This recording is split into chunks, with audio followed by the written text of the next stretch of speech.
বর্ধিত 15% ভ্যাট ও 10% এস.ডি প্রত্যাহারের দাবিতে নরসিংদীতে মানববন্ধন করেছে রেস্তোরাঁ মালিক সমিতি।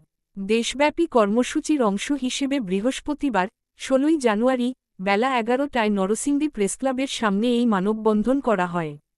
মানববন্ধন শেষে বিক্ষোভ মিছিল নিয়ে জেলা প্রশাসক কার্যালয়ে গিয়ে স্মারকলিপি প্রদান করেন রেস্তোরাঁ মালিক সমিতির নেতৃবৃন্দ। কর্মসূচিতে জেলার 6 উপজেলার রেস্তোরাঁ মালিক ও কর্মচারীরা অংশগ্রহণ করেন। এ সময় রেস্তোরাঁ মালিক সমিতির নেতৃবৃন্দ বলেন, বর্ধিত 15% ভ্যাট ও 10% এস.ডি প্রত্যাহার করা না হলে হোটেল রেস্তোরাঁ পরিচালনা করা সম্ভব হবে না। দ্রব্যমূল্যের ঊর্ধ্বগতির বাজারে অতিরিক্ত এসব ভ্যাটের কারণে গ্রাহকদের ওপর বাড়তি চাপ পড়বে।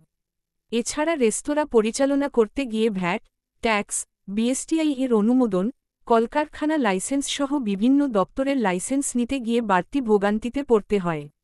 গ্রাহকদের ওপর চাপ কমানোসহ রেস্তোরাঁ ব্যবসা পরিচালনা করার জন্য আগের ন্যায় 5% ভ্যাট বহাল রাখার দাবি জানান তারা। এ সময় বক্তব্য রাখেন নরসিংদী রেস্তোরাঁ মালিক সমিতির সভাপতি ইকবাল মাহমুদ, সহ-সভাপতি মো.